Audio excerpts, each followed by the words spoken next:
విష్ణు గారు చెప్పండి, కమ్మవాళ్ళు జగన్ అడ్డుకోవాలని ఆయన ఏబి వెంకటేశ్వర గారు పిలిపించారంట. ఎంత ఘోరంగా ఉంది ఆ బూతులు ఏంటి, ఆయన ఏంది, సోషల్ మీడియా గురించి ఏమో మళ్ళీ వీళ్ళంతా వీళ్ళ మీద ఇంటూరు రవికిరణ్ అని పద్ధతిగా రాసేవాళ్ళ మీద కూడా అరాచకంగా కేసులు పెడతారు, ఈ నాయకత్వం అంటున్నారు కదా. మరి ప్రచారం అయితే బయట ఏమిటి, ఇటువంటి వాటిని మీరు ఎట్లా విశ్లేషిస్తారు?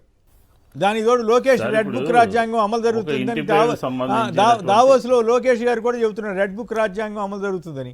ఈ రెంటి మీద మాట్లాడి అంటే అసలు ఏంటంటే 3 పార్టీలు కలిసి ఉన్నప్పటికీ, ప్రభుత్వం చేతిలో ఉన్నప్పటికీ, ఖండాంతరాలు దాటినప్పటికీ కూడా వాళ్ళకి ఎప్పుడు జగన్ గారు వైఎస్ఆర్ కాంగ్రెస్ పార్టీ గుర్తొస్తా ఉన్నట్టుంది. ఎక్కడికి వెళ్ళినా కూడా వాళ్ళు దాన్ని దృష్టిలో పెట్టుకుని పదే కింది స్థాయిలో పార్టీ యంత్రాంగానికి ధైర్యం ఇవ్వడానికి, లేకపోతే ఒక ఇది ఇవ్వడానికి పదే రెడ్ బుక్ అని మాట్లాడుతారు. ఆ రెడ్ బుక్ గురించి చాలా సందర్భాల్లో విశ్లేషించి అసలు పాలనంతా కూడా కేసులు, దొంగ కేసులు, హింసాత్మకంగాను, లేకపోతే ఇతరులను అణిచేయటము, లేకపోతే జరుగుతున్నటువంటి పాలనంతా ఆంధ్ర రాష్ట్ర ప్రజలందరూ కూడా ఈ 7 నెలల్లో బాగా తెలుసుకున్నారు. ఎన్నికల ముందు వీళ్ళు చెప్పినటువంటి మాట ఏంటి, ఇప్పుడు అమలు చేస్తున్నటువంటి పరిపాలన ఏంటనేది క్లియర్ గా ప్రజలందరికీ కూడా అర్థమైంది.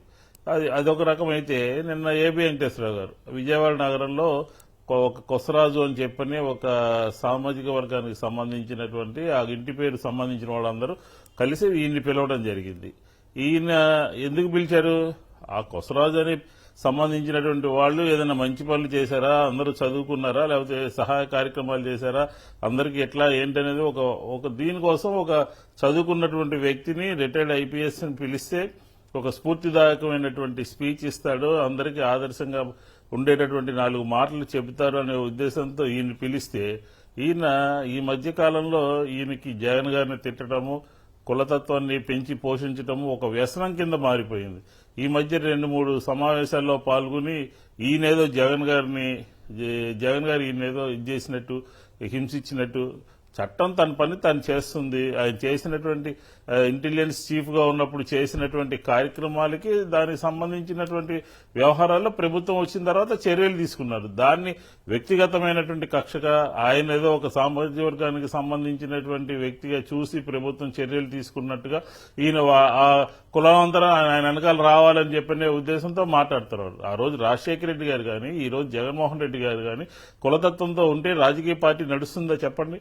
ఒక కులానికి వ్యతిరేకంగా ఉంటే నడుస్తుందా? ఎంతమంది సీనియర్ ఐఏఎస్ ఆఫీసర్లు కానీ, సీనియర్ ఐపీఎస్ ఆఫీసర్లు కానీ రాజశేఖర రెడ్డి గారి హయాంలో కానీ ఇప్పుడు కానీ ఎంతమంది పనిచేశారు? ఏబి వెంకటేశ్వరరావు గారు దిగజారిపోయి మాట్లాడుతున్నారని చెప్పి స్పష్టంగా చెప్పొచ్చు, స్థాయి మర్చిపోయి మాట్లాడుతున్నారని చెప్పొచ్చు.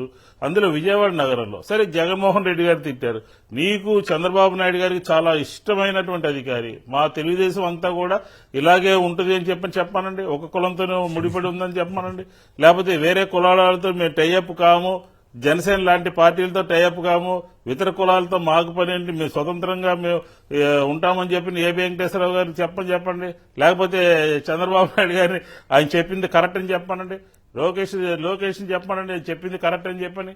కాబట్టి ఈయన మాట్లాడుతున్నటువంటి మాటలు సభ్య సమాజం ఆ మాటలు చూసి మనం తలదించుకోవాలి. ఏ విధంగా మాట్లాడతాం? ఇంటర్నల్ గా మాట్లాడుకోవచ్చు, మనం అందరం కలిసి ఉండాలి, అందరూ బాగుండాలి, అందరికి సహాయం చేయాలని చెప్పుకోవచ్చు, అది వేరు. ఈ సమాజం మొత్తం అంతా జగన్మోహన్ రెడ్డి గారిని ఎదుర్కోవడానికి రావాలంట. ఏం కాదు, ఈయన పద్ధతిగా ఉన్నాడా ఇంటెలిజెన్స్ చీఫ్ గా అంటే?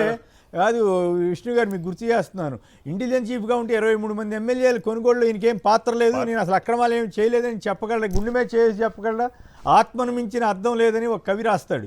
అట్లాగే వీళ్ళెవరు వాళ్ళ అద్దం ముందు వాళ్ళు చూసుకుని మాట్లాడుకోరా, తప్పులు చేశాము సరిదిద్దుకుంటాం అని చెప్పడం కాకుండా ఈ రకంగా అరాచకంగా జగన్ గారిని రాజకీయ విమర్శలు చేసుకోమనండి, అభ్యంతరం లేదు, ఇంకేదన్నా.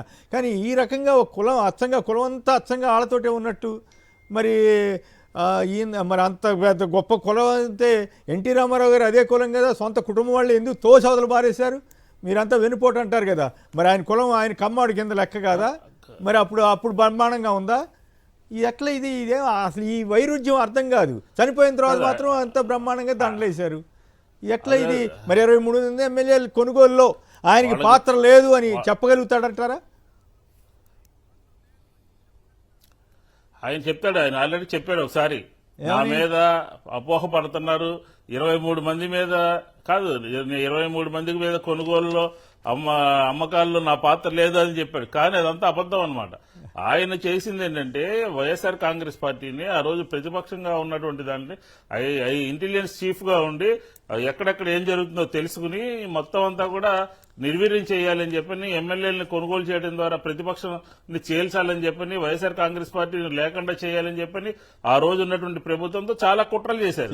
అవన్నీ మనకు తెలియవనుకుంటారు, ప్రపంచానికి తెలియవనుకుంటారు, తర్వాత పార్టీకి తెలియవనుకుంటారు. కాబట్టి ఖచ్చితంగా ఆయన జగన్మోహన్ రెడ్డి గారిని దూషించింది ఇవాళైనా సరే రేపైనా సరే ఎక్కడైనా సరే ఆ మాటల్ని విత్డ్రా చేసుకోవాల్సిందే, వెనక్కి తీసుకోవాల్సిందే. రాజశేఖర రెడ్డి గారు ఒక పాలసీ తీసుకొచ్చారంట, కమ్మ వ్యతిరేక పాలసీని ఆంధ్రప్రదేశ్ లో రాజశేఖర రెడ్డి గారు ఆ రోజు ప్రవేశపెట్టారని చెప్తున్నారు. ఏ కులంతో చదువుకున్నటువంటి వాళ్ళు కాదు, అట్లయితే తెలుగుదేశం వాళ్ళు రెడ్ల వ్యతిరేక పాలసీ తీసుకొచ్చారు. కొంతమంది చెబుతున్నారు రెడ్డి అని పేరుంటే తీసుకెళ్లి రెడ్ బుక్ లో పడేశారని చెప్పి. రైట్, రెడ్ బుక్ లో కాదండి, మనం ఈ మధ్య నిన్న ఇచ్చినటువంటి పోస్టింగ్స్ లో 7-8 మంది సీనియర్ ఐఏఎస్ ఆఫీసర్ని అందరినీ కూడా తీసుకుని పక్కన పెట్టారు. ఇంకొకళ్ళు కానీ వీళ్ళందరికీ అందరు రేట్లే ఉన్నారు. అంటే ఒక కులాలకు సంబంధించినటువంటి కన్ఫర్మ్ అయిపోయి మేము ఇదే అని చెప్పిన అలాగే డైరెక్ట్ గానే చెప్పండి. అలా కాకుండా ఇలా కాకుండా వాళ్ళకి అవసరమైనప్పుడేమో ఒక రకంగా, ఆయనకు అవసరం లేనప్పుడేమో ఇంకొకరిని ద్వేషిస్తూ ఇది కరెక్ట్ కాదు. రాజశేఖర రెడ్డి గారి మీద కానీ జగన్మోహన్ రెడ్డి గారి మీద కానీ మాట్లాడినటువంటి మాటలు ఖచ్చితంగా అపాలజీ అని చెప్పాలి, వెనకైనా తీసుకోవాల్సిందే. తీసుకోకపోతే దీని మీద ఫర్దర్ గా వైఎస్ఆర్ కాంగ్రెస్ పార్టీ ఏం చేయాలో చేస్తుంది.